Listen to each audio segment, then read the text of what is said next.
Qu'on a compris ce qu'il peut nous faire, je vais revenir très rapidement à la définition du stress. Comment est-ce que vous définirez le stress? Et là, je ne vais pas faire trop de théorie, on va juste voir un peu ce qui se passe dans ce domaine. J'adore dans un premier temps cette définition que donne Hans Selye. Hans Selye ou Selye, c'est un peu le pionnier du stress. C'est lui qui est le premier à commencer à formuler même la théorie du stress. C'était même lorsqu'il était encore étudiant. C'est un médecin québécois d'origine hongroise. Il a fait énormément de travail toute sa vie, il l'a dédié au stress. Il définit le stress comme étant la réponse non spécifique de l'organisme face à une demande. Il a donné ce qu'il appelle le syndrome d'adaptation. En fait, le stress, selon lui, se fait sous 3 phases. Quoi qu'il y a eu des évolutions dans cette définition, on va revenir tout à l'heure, mais il dit que le stress se passe sous 3 phases. La première phase, c'est ce qu'on appelle la phase d'alarme. Vous êtes dans un environnement, petit à petit, il y a des petits signaux qui commencent à vous alerter sur une potentielle menace de votre ego, de votre personnalité, de votre honneur. Et ces signaux vont commencer à être de plus en plus présents et vous allez commencer à être de plus en plus réceptif. Dans certains cas, les personnes vont également et effectivement considérer chaque petit indice, parce que le cerveau veut vous protéger. Chaque petit indice sera considéré comme important dans cette phase. Une fois que cela est fait, après, vous allez rentrer dans ce qu'il a appelé la phase de résistance. Là, vous allez commencer maintenant à lutter contre les événements, contre l'environnement, contre le stress, à être malade. Et c'est là où vous perdez beaucoup d'énergie, le système immunitaire, vous êtes fatigué, vous avez mal à la tête. C'est là où ça va le moins, en fait. Et malheureusement, lorsque cette phase persiste, vous rentrez dans ce qu'il appelle la phase d'épuisement. Soit c'est le burn-out, soit c'est la dépression, soit c'est le comportement social qui est très impacté. Donc, il y a beaucoup de conséquences qui se font. Donc, cette approche de Hans Selye, elle a été attaquée par beaucoup d'autres psychologues qui pensent que, en fait, c'est pas aussi linéaire que cela a l'air. C'est-à-dire que c'est pas dès qu'il y a une cause, tout le monde va stresser à cette cause de la même manière. Parce que lui, il dit que c'est une réponse non spécifique. Donc, indépendamment de la cause ou de l'importance de la cause, parce que ce que disent la plupart des psychologues, c'est que, en fait, on peut avoir des événements qui vont pas stresser les gens de la même manière. Donc, il y a quelque chose à l'intérieur, en fait, qui fait la différence des gens. Il y a quelque chose au fond d'eux qui fait qu'au moment où l'autre, il est en train de tuer par un événement, pour vous, c'est totalement un non-événement. Quelqu'un rentre dans une salle, il vous dit pas bonjour. Pour vous, il n'y a absolument aucun souci. Mais pour l'autre personne, le cœur qui bat, elle fait tous ses films dans sa tête. Elle se demande ce qu'il lui a fait. Elle va aller chercher qu'est-ce qui s'est passé. Même le travail qu'elle était en train de faire, elle va plus pouvoir le faire parce qu'il faut qu'elle trouve la réponse. Parce que c'est comme si votre identité est menacée, votre honneur est menacé, puisque personne ne veut qu'on s'éloigne de lui. Regardez un enfant, vous voulez partir en course, en ville, il pleure de tout son corps comme si vous ne reviendrez jamais parce que le cerveau n'aime pas la séparation.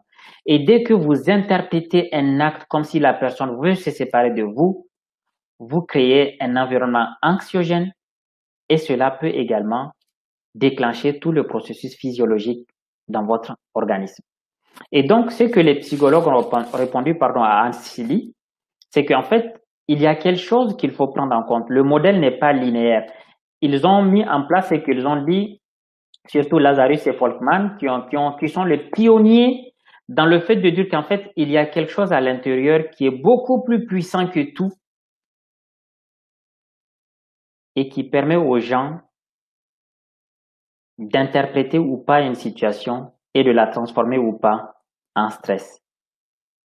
Ils ont fait un excellent travail. D'ailleurs, tous les autres, quand vous regardez, vous faites une méta-analyse sur le sujet, tous les autres sont partis de des études de Lazarus et Folkman, et ils ont conclu exactement à la même chose. C'est un modèle non linéaire en fait. Par exemple, sur cette courbe, on voit que la source du stress augmente, mais la personne ne stresse pas, parce que là, vous voyez, la courbe, elle est toujours plate. Il y a des personnes, vous allez bien avancer avant que le stress ne commence. Parce qu'ils sont capables, il y a quelque chose qui fait qu'ils sont capables d'encaisser certaines choses ou de les interpréter, et qui fait qu'ils ont une courbe très tardive en fait. La courbe peut durer même jusqu'ici, la source de stress. Avant de les voir cesser, il faut y aller. Il y a d'autres personnes, c'est moins tardif que cela, bien que c'est non linéaire. Et donc, Lazarus a mis en exergue cet état de fait et il a mis ce qu'on appelle le modèle transactionnel. Il dit que le stress, c'est une transaction. En fait, il y a tellement d'éléments qui font des va-et-vient en vous. Donc, c'est une transaction particulière entre vous et une situation dans laquelle vous allez connaître certains processus qui ne sont pas linéaires. Et je vais vous parler de ce processus. En fait, lorsque vous faites ce processus inconsciemment, vous allez évaluer vos ressources et votre capacité d'accepter ou pas la situation. Et dès que vous envoyez à votre subconscient que vous n'êtes pas capable de traiter la situation, il va le transformer en un danger ou une menace qui peut se transformer en stress. Voilà donc l'approche transactionnelle. Il a introduit un élément très important qui est ce qu'on appelle le coping. J'espère que vous êtes toujours là, que vous suivez et que vous êtes avec moi. Donc, oui, d'accord, très intéressant, oui. Ok, on va donc continuer. Apparemment, on est tous ensemble. Je vais vous parler maintenant de l'approche transactionnelle du stress. Lazarus et Folkman, surtout Lazarus, il a mis en place ce qu'il appelle le coping, qui met en cause toute la démarche de Hans Selye. D'ailleurs, Hans Selye, juste avant de mourir, il a reconnu que le stress n'existe pas. Le stress est une abstraction, donc tout est créé dans votre tête, mais malheureusement, ce scénario peut détruire votre vie. La source, elle est réelle, hein. La dernière fois, j'étais en coaching individuel avec une personne qui est d'ailleurs présente, je crois, à ce webinaire, qui m'a dit, oui, mais la source existe. La personne, elle m'a bien fait ça. J'ai dit, oui, la source existe. Maintenant, quelle est l'information que vous avez envoyée dans votre tête? En fait, tout dépend de là. Hans Selye, juste avant de mourir, il disait la même chose. Il a épousé finalement l'approche transactionnelle. Et donc, Lazarus a mis en place ce qu'il appelle le système de coping. Le coping vient de l'anglais to cope, qui faire face. Et donc, en français, dans les années 90, on a finalement accepté le même mot sans le traduire. Et donc, aujourd'hui, on appelle ça le coping en matière de gestion du stress. Et donc, globalement, qu'est-ce qui se passe? Il y a toujours une source qui est réelle. Je ne dis pas que vous inventez les choses. Vous n'inventez pas les choses. La source du stress, elle est réelle. Votre mari qui vous rend la vie difficile, oui, il est là, il est devant vous. Vous ne l'avez pas inventé. Votre femme qui vous rend la vie difficile, c'est pareil, elle est là devant vous, vous ne l'avez pas inventé. Votre enfant, votre collègue, votre manager, donc la source, elle est réelle. Une fois que la source commence à toucher à certains éléments de votre vie, vous allez faire ce qu'on appelle une évaluation. Ça se fait vraiment en une fraction de seconde ou bien dans le temps. Et l'évaluation se fait à deux niveaux. Il y a ce que Lazarus appelle l'évaluation primaire et secondaire. L'évaluation primaire, c'est que très rapidement, vous allez traiter l'information sur trois angles.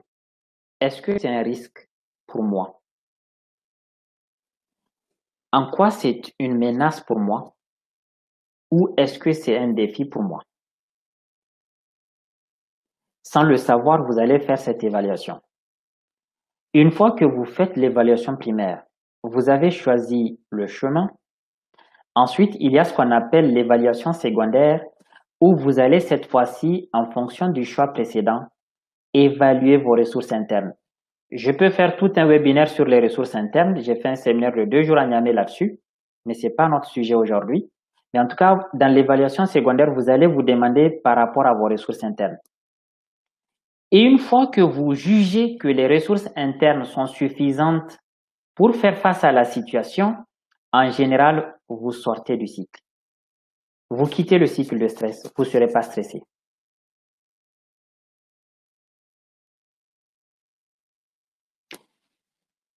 Mais dès lors que vous envoyez le message par rapport à la faiblesse de vos ressources internes, malheureusement, vous continuez le cycle et vous rentrez dans ce que Lazarus appelait le coping. Vous allez faire face. Et pour faire face, le psychologue explique qu'il y a deux types de situations qui se posent aux gens. Il y a des gens, quand ils font face à une situation stressante, ils vont s'attaquer au problème. Quand on dit s'attaquer, pas forcément de front, mais en fait, ils vont se focaliser sur le problème.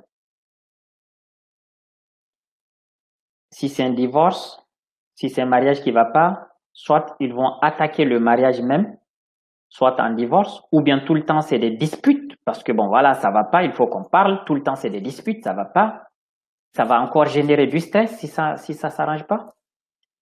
Ou bien si c'est un emploi, peut-être qu'ils vont quitter le job ou discuter avec leur manager ou prendre des mesures ou essayer d'avoir une promotion, éviter le département qui les stresse.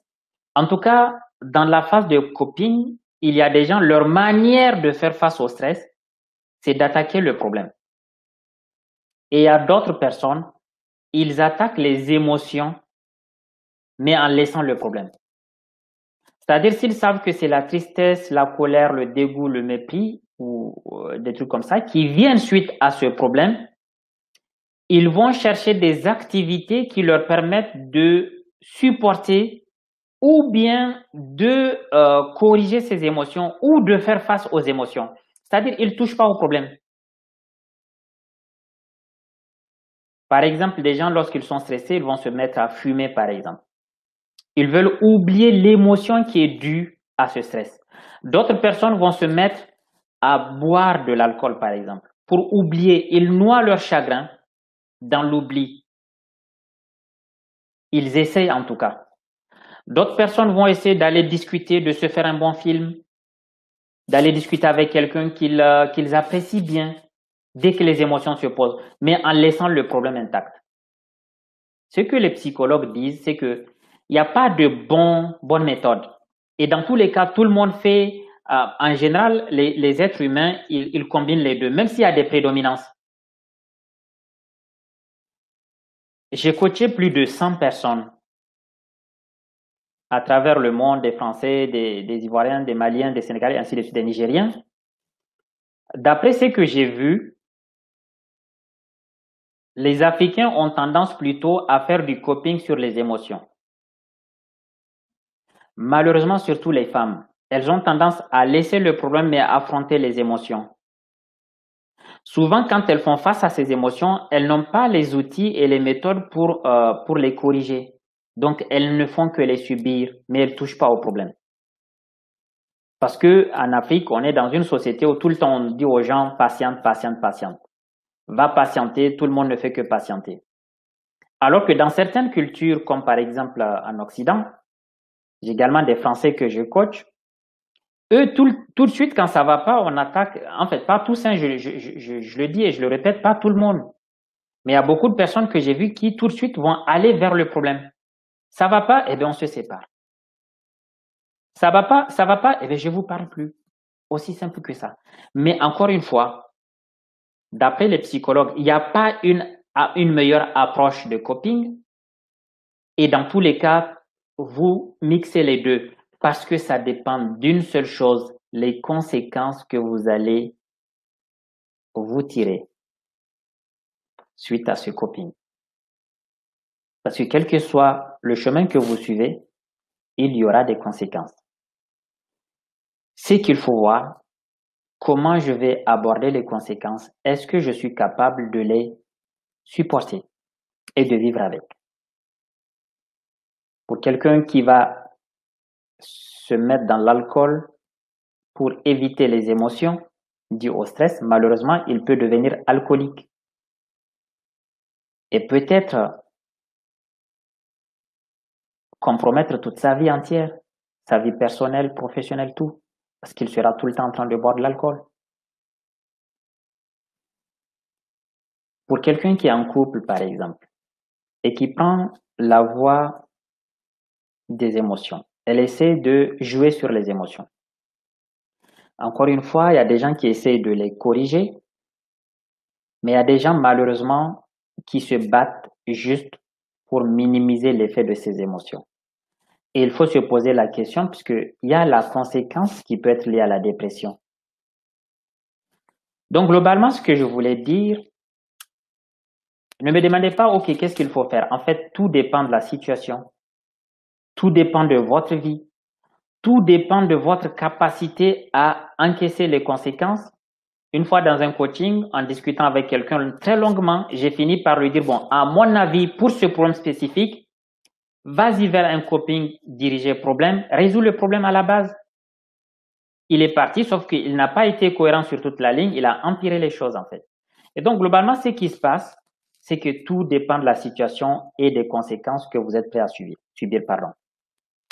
Ces conséquences peuvent être positives ou négatives.